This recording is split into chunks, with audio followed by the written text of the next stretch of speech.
بسم اللہ الرحمن الرحیم۔ اس لیکچر میں ہماری گفتگو کا موضوع میثاق مدینہ ہے۔ سب سے پہلے تو یہ سمجھ لیجئے کہ میثاق مدینہ کہتے کسے ہیں۔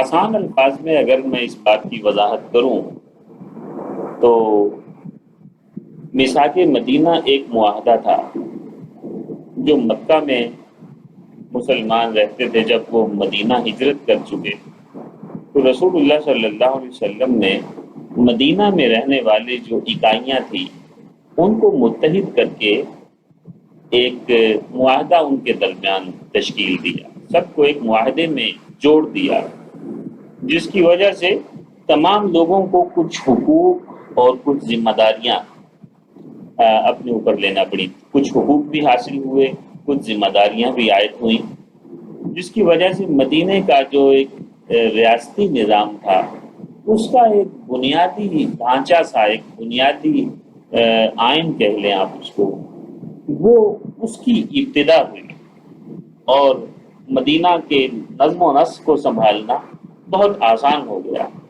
تو یہ معاہدہ اسلامی تاریخ میں میثاق مدینہ کے نام سے یاد کیا جاتا ہے۔ یہ یکم ہجری ہی میں رسول اللہ صلی اللہ علیہ وسلم نے یہ معاہدہ کیا۔ اس کی صورتحال یوں سمجھ لیجئے کہ جب مسلمان مدینہ پہنچے تو اب مدینہ میں بنیادی طور پر جو افراد آباد تھے ان کو ہم 3 کیٹیگریز میں تقسیم کر سکتے ہیں۔ ایک مہاجرین تھے جو مسلمان یعنی مکہ سے ہجرت کر کے مدینہ پہنچے تھے، دوسرے انصاری مسلمان تھے جو یہیں مدینہ کے مقامی باشندے تھے اور اسلام قبول کر چکے تھے، اور تیسرے مدینہ کے اندر رہنے والے یہودی قبائل تھے۔ رسول اللہ صلی اللہ علیہ وسلم نے سب سے پہلے جب آپ پہنچ گئے یہاں پر مدینہ میں تو مہاجرین اور انصار کو ایک رشتے میں باندھ دیا، اس کو رشتہ موافات کہا جاتا ہے۔ اس کی صورتحال یوں بنی کہ رسول اللہ صلی اللہ علیہ وسلم نے انصار اور مہاجرین کو حضرت انس بن مالک کے مکان پر جمع فرمایا اور ان کو خطبہ دیا، اور رسول اللہ صلی اللہ علیہ وسلم نے ایک ایک انصاری کو ایک ایک مہاجر کا، یا یوں کہہ لیں کہ ایک ایک مہاجر کو ایک ایک انصاری صحابی کا بھائی بنا دیا۔ تو مہاجرین اور انصار کے درمیان اخوت کا جب یہ خوبصورت نظام قائم ہو گیا اور وہ ایک جان ہو گئے، اور ان دونوں گروہوں نے متفقہ طور پر پیارے نبی حضرت محمد صلی اللہ علیہ وسلم کو اپنا سربراہ تسلیم کر لیا، تو مدینہ میں جو یہودی اپنا ایک الگ وجود اور الگ شناخت رکھتے تھے، ان کی بھی ایک طاقت تھی۔ اس لیے ضروری تھا کہ ان کے ساتھ کسی باعزت معاہدے کو باندھا جائے تاکہ مدینہ منورہ کا دفاع جو ہے مضبوط ہو سکے۔ نبی کریم صلی اللہ علیہ وسلم کو خطرہ تھا، اور یہ خطرہ بھی بے وجہ نہیں تھا، کہ قریش موقع ملتے ہی ضرور مدینہ پر حملہ کرنے کی کوشش کریں گے۔ لہذا رسول اللہ صلی اللہ علیہ وسلم نے یہودیوں سے بات چیت کی اور یہ معاہدہ تشکیل پایا جس کو ہم تاریخ مدینہ کے نام سے جانتے ہیں، جس کو ہم میثاق مدینہ کے نام سے جانتے ہیں۔ یہ معاہدہ یہودیوں اور مسلمانوں کے درمیان تھا، اور اس کو دنیا کا ہم پہلا تحریری دستور کہہ سکتے ہیں۔ میثاق مدینہ میں بہت ساری دفعات تھی، 40 سے اوپر تھی ان کی دفعات کی تعداد۔ ہم ان میں سے چند ایک مشہور دفعات جو آپ کی سمجھ میں آسانی سے آ سکیں ان کا ذکر اگر ہم کریں تو وہ یہ ہو سکتی ہیں۔ مثال کے طور پر ایک شک یہ تھی کہ مسلمان مدینے پر جب بھی کوئی بیرونی طاقت حملہ کرے گی تو تمام اہل مدینہ مل کر مدینہ کی حفاظت کریں گے۔ اس میں اس بات کی کوئی تخصیص نہیں ہوگی کہ حفاظت کرنے والے صرف مہاجر ہوں یا صرف انصار ہوں یا صرف مسلمان ہوں یا صرف یہودی ہوں، بلکہ نہیں، تمام مدینہ کے رہنے والے لوگ قطع نظر اس کے کہ ان کی مذہب، ان کی قوم اور وہ کس قبیلے سے تعلق رکھتے ہیں، سب مل کر مدینہ کے دفاع میں شریک ہوں گے۔ اس کے علاوہ ایک اور چیز اس معاہدے کی جو شک تھی وہ یہ تھی کہ یہودی قریش مکہ یا قریش مکہ کے جو حلیف ہوں گے ان کو پناہ نہیں دیں گے۔ اب یہاں پر حلیف کو سمجھنا بھی ضروری ہے۔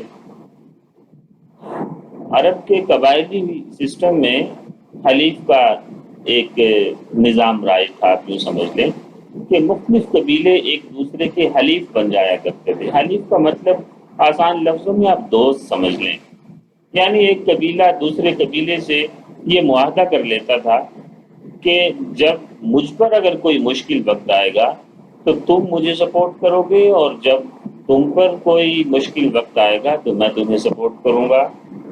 تو یہ دونوں قبیلے گویا کہ ایک دوسرے کے حلیف بن گئے۔ تو اب آپ سمجھ لیجئے کہ قریش مکہ کے حلیف کون ہو سکتے ہیں؟ ظاہر ہے جو قریش مکہ کے حلیف ہوں گے وہ مسلمانوں کے دشمن ہوں گے۔ تو یہودی قریش مکہ یا ان کے حلیفوں کو پناہ نہیں دیں گے، یہ بات میثاق مدینہ میں شامل تھی۔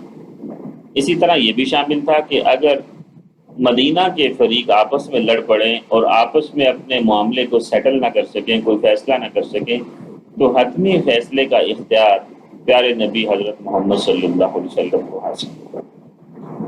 اس کے علاوہ اس معاہدے میں یہ بات بھی تھی کہ مدینہ کی حفاظت کے لیے اگر جنگ لڑنی پڑے اور جنگ میں جو اخراجات آئیں گے تو وہ اخراجات مدینہ کے تمام رہنے والوں میں تقسیم ہوں گے، سب مل کر ان اخراجات کو افورڈ کریں گے۔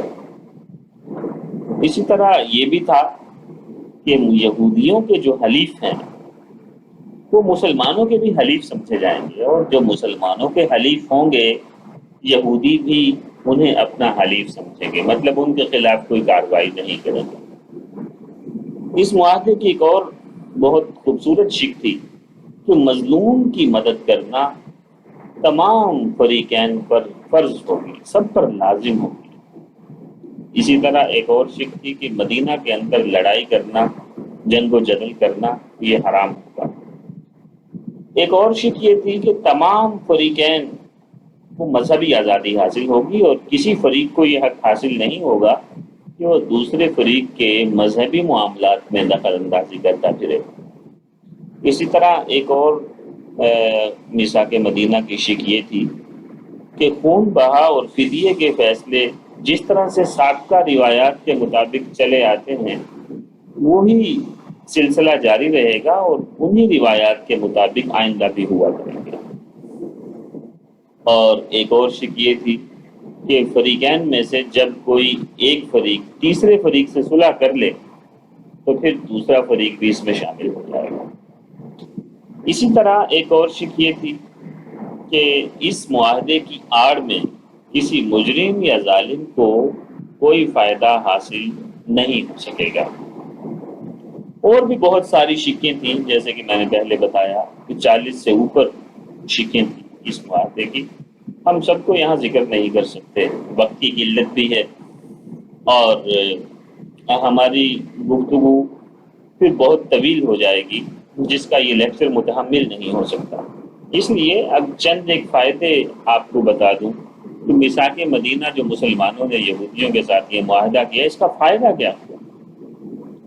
اس کا سب سے پہلا فائدہ تو یہ ہوا کہ سیاسی قیادت مسلمانوں کو حاصل ہو گئی اور مدینہ طیبہ پر عملی طور پر مسلمانوں کا اقتدار قائم ہو گیا۔ اسی سے اسلامی ریاست کا قیام عمل میں آیا۔ دوسرا فائدہ یہ ہوا کہ پیارے نبی صلی اللہ علیہ وسلم مدینہ کے حکمران کے طور پر سامنے آئے۔ یہ مسلمانوں کی بہت عظیم کامیابی تھی جس سے مسلمانوں کی اور اسلام کی بالادستی قائم ہو گئی۔ تیسرا فائدہ یہ ہوا کہ مدینہ کے اندر امن و سکون قائم ہو گیا۔ مسلمانوں کو اب یہ خطرہ نہ رہا کہ یہودی مسلمانوں پر حملہ کر سکتے ہیں، بلکہ مسلمان اندرونی خطرات سے بے خوف ہو کر مدینہ کے بیرونی دفاع پر توجہ زیادہ بہتر طور پر دے سکتے تھے اور زیادہ یکسوئی کے ساتھ اسلام کی تبلیغ کے لیے کوشش کر سکتے تھے۔ چوتھا فائدہ یہ ہوا کہ اس سے مدینے کا دفاعی سسٹم مضبوط ہو گیا، اخراجات بھی تقسیم ہو گئے اور حفاظت کرنے کی ذمہ داری بھی تمام باشندوں پر عائد ہو گئی، لہٰذا اس کا منطقی نتیجہ یہ ہوا کہ کفار مکہ کے مدینہ پر جتنے بھی حملے ہوئے ان میں سے اکثر ناکام ہوئے۔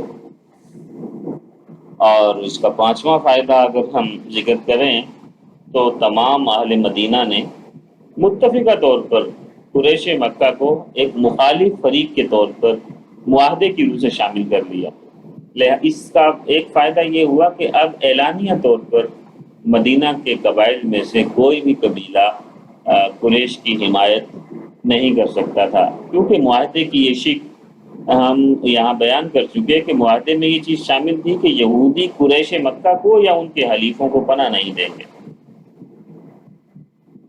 اس کا ایک اور فائدہ یہ ہوا کہ مسلمانوں کے درمیان ایک محبت و اخوت کا رشتہ قائم ہوا، جس کی وجہ سے اسلامی معاشرہ زیادہ بہتر طور پر اور آسانی کے ساتھ مارج وجود میں آ گیا۔ ایک اور فائدہ یہ ہوا کہ یہودی اب کھلم کھلا مسلمانوں کی مخالفت کرنے کے قابل نہ رہے۔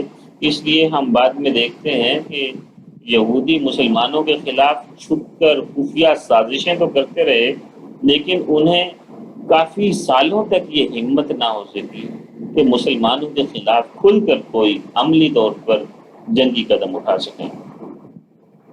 اس معاہدے کے ہو جانے سے مدینہ اور اس کے ارد گرد کے قبائل میں گویا کہ ایک وفاقی حکومت قائم ہو گئی، جس کا دارالحکومت تو مدینہ ہی تھا اور اس کے سربراہ رسول اللہ صلی اللہ علیہ وسلم تھے، اور اس میں اقتدار اعلیٰ آپ کہہ سکتے ہیں کہ اللہ تعالیٰ کو حاصل تھا۔